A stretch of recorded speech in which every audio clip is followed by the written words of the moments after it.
மனம் திரும்பியவரின் கண்ணீருக்காக கடவுள் காத்திருக்கிறார்.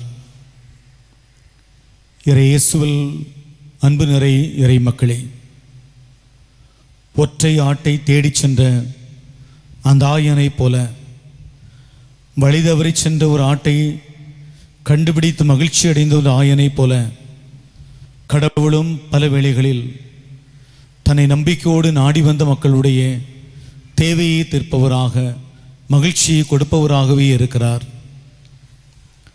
இந்த நாள் வாசிக்கப்பட்ட இந்த இறை வார்த்தையின் பின்னணியில் நாம் சிந்திக்கிற வேளையில் கடவுள் பல நேரங்களில் மனிதர்களை தேடுகிறார்.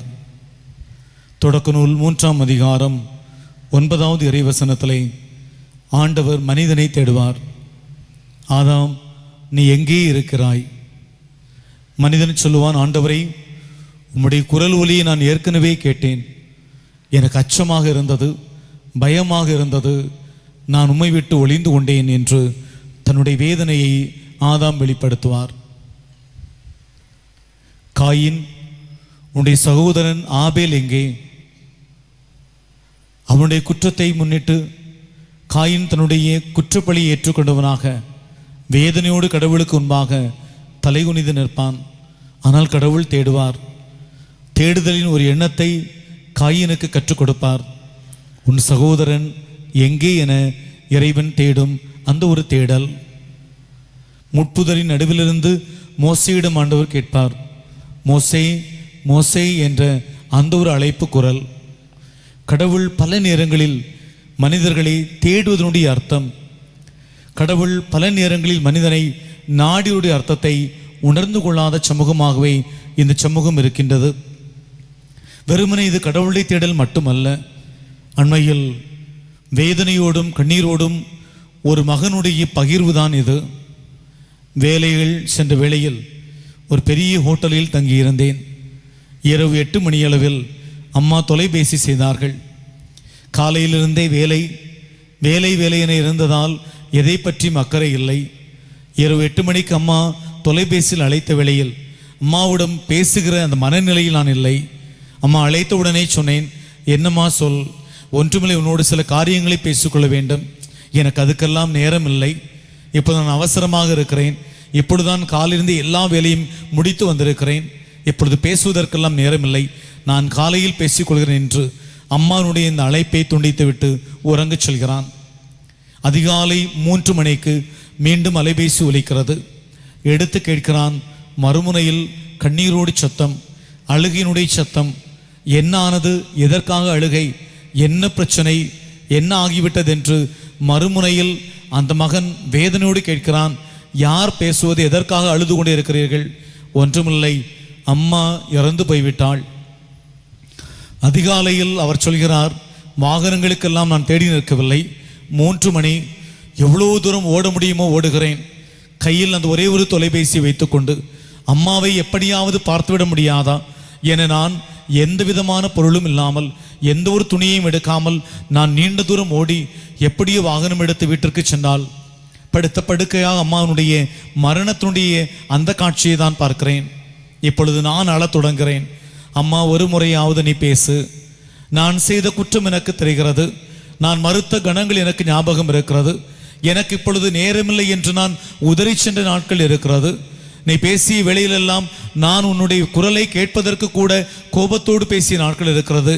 இப்பொழுது அம்மா நீ பேச வேண்டும் என நான் ஆசைப்படுகிறேன். ஆனால் அம்மா பேச்சற்று கிடக்கிறாள், அமைதியாக இருக்கிறாள். அந்த மகன் சொல்கிறான், இப்பொழுது எல்லா சொத்தும் எல்லா செல்வம் கிடைத்து விட்டது, ஒரே ஒரு ஏக்கம் மட்டும்தான் இருக்கிறது. அம்மாவனுடைய அந்த ஒரே ஒரு குரல் மீண்டும் கேட்காதா என்ற ஒரு ஏக்கம்.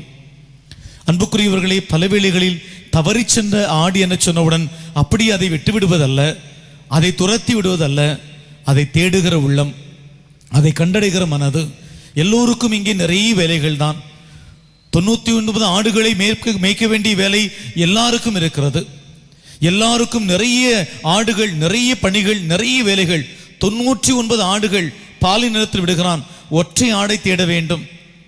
எல்லா கவலைகளையும் எல்லா தேவைகளையும் விட்டுவிட்டு ஒரு தேவை, எது அடிப்படையானது, எது முதன்மையானது, எது சென்று அடைய வேண்டியது, எதை நிறைவாக செய்ய வேண்டியது, இங்கு யாரும் யாருக்கும் விட்டு கொடுக்க தயாராக இல்லை. இங்கு யாரும் யாருக்கும் விட்டு போகவும் தயாராகவில்லை. இங்கு யார் யாரையும் விட சிறியவன் என்று ஏற்றுக்கொள்ளவும் தயாராகவில்லை. கடவுள் கேட்ட முதல் கேள்வியே, இங்கு யார் பெரியவர்? இந்த ஒரு எண்ணம் தான் ஒருவேளை நம்முடைய மனதில் ஓங்கி ஒலித்து கொண்டே இருப்பதால் நிறைய நேரங்களில் தாழ்ச்சியை ஏற்றுக்கொள்ள மறுக்கிறோம். சற்று குனிந்து என்ன என தம்முடைய பிள்ளையோடோ அல்லது பலவீனப்பட்டவர்களோடு பேசுவதற்கு நாம் நேரம் இல்லாமல் போகிறோம். ஆண்டவர் இயேசுவின் மடியில் சில குழந்தைகள் இருப்பார்கள். ஆண்டவர் இயேசுவின் மடியில் சில ஆடுகள் இருக்கும். இந்த புகைப்படத்தை பார்த்திருப்போம். எல்லோரும் கேட்கிற கேள்வி, மற்ற குழந்தைகள் எல்லாம் விளையாடி கொண்டிருக்கிறார்கள், ஒற்றை குழந்தை மட்டும் ஆண்டவர் இயேசுவின் மடியில் இருக்கிறது. மற்ற ஆடுகள் எல்லாம் மேய்ந்து கொண்டிருக்கிறது, ஒற்றை ஆடு மட்டும் ஆண்டவருடைய தோளில் இருக்கிறது அல்லது மடியில் இருக்கிறது. இது என்ன அர்த்தம்? அந்த குழந்தை ஒரு பலவீனமான குழந்தை. அந்த ஆடு பலவீனமான ஆடு. குற்றம் செய்திருக்கலாம், தவறு செய்திருக்கலாம், ஆண்டவர் சொன்னதை கேட்காமல் இருந்திருக்கலாம், ஆண்டவருடைய பாதையை விட்டு அது தூரமாக ஓடி இருக்கலாம். எல்லா குழந்தைகளையும் நிறுத்தி வைத்த இடத்தில் அந்த குழந்தை இல்லாமல் இருந்திருக்கலாம். எனவேதான் அவர் தன்னுடைய மடி மீது வைத்துக் கொள்கிறார். பத்திரமாக நான் பார்த்துக் கொள்கிறேன். என் அன்புக்குரியவர்களே, இந்த இதயம், இந்த உள்ளத்தை தான் ஒவ்வொரு மனிதனும் ஒவ்வொரு பெற்றோரும் இங்கு உருவாக்கி கொள்ள வேண்டும். பிள்ளைகளை தேடுங்கள். தவறி போனவர்களாக இருப்பார்கள். உங்களிடம் கோபத்தை காட்டிக்கொண்டு தொலைதூரத்து போனவர்களாக இருப்பார்கள். பெற்றோரை தேடுங்கள். ஏதோ ஒரு சங்கடத்தில், ஏதோ ஒரு பிரச்சனையில் ஒரு தாயோ தகப்பனோ அதீதமான வார்த்தையை பயன்படுத்தி விட்டு உங்களை விட்டு தூரமாக ஒற்றை வீட்டில் அந்த வாயிலில் பார்த்து கொண்டு இருப்பார்கள். என்றாவது ஒரு நாள் என்னை தேடி என்னுடைய மகனோ மகளோ வருவார். என்னை தேடி ஒரு நாளாவது பழையவற்றையெல்லாம் விட்டு என் வீட்டு வாசலருகே வருவார் என காத்திருக்கிறார்கள். இதே போன்றுதான் ஆண்டவரும் நமக்காக காத்திருக்கிறார், நம்மை தேடுகிறார். நாம் நீண்ட தூரம் போய்கொண்டே இருக்கிறோம். கடவுளை விட்டு வேகமாக ஓடிக்கொண்டே இருக்கிறோம். ஒருவேளை செல்வமாக இருக்கலாம், தொழிலாக இருக்கலாம், நம்முடைய சுகபோக வாழ்க்கையாக இருக்கலாம். நீண்ட தூரம் ஓடுகிறோம். ஆனால் கடவுள் நம் ஒவ்வொருவரையும் தேடுகிறார். எப்படி தெரியுமா? புனித அகுஸ்தினார் தன்னுடைய மனமாற்றத்திற்கு பிறகு சொல்வார், என்னுடைய அம்மா மோனிகாள் 30 ஆண்டுகளுக்கு மேலாக ஜெபம் செய்தாள். எல்லோரும் என்ன நினைக்கிறீர்கள்? ஆண்டவர் 30 ஆண்டுகள் ஜெபித்ததால் தான் என்னை மனமாற்றியதாக நினைக்கிறீர்கள். அப்படி இல்லை. என்னுடைய அம்மா வேண்டிய அடுத்த கணமே கடவுள் அந்த விண்ணப்பத்தை எடுத்துக்கொண்டார். கடவுளுடைய கரங்களில் நிறைய விண்ணப்பங்கள், நிறைய வேண்டுதல்கள். ஆனால் என்னுடைய அம்மா 30 ஆண்டுகளுக்கு மேலாக ஒரே விண்ணப்பத்தை மீண்டும் மீண்டும் சொல்ல சொல்ல கடவுள் முதலிலே ஏற்றுக்கொண்ட அந்த விண்ணப்பம் கடைசியாக இவ்வளவு தூரம் தொந்தரவு செய்கிறாளே, இவ்வளவு தூரம் ஒரே வார்த்தையை கேட்டுக்கொண்டே இருக்கிறார்களே, செய்வோமே என அந்த இறைவன் செய்ததுதான் என்னுடைய மனமாற்றம் என புனித அகுஸ்தினார் சொல்வார். தொடர்ந்து கேட்போம், தொடர்ந்து தேடுவோம். ஒரு காரியத்தை மீண்டும் மீண்டுமாக இது திருப்பிடத்தில் இப்போ கொடுப்போம்.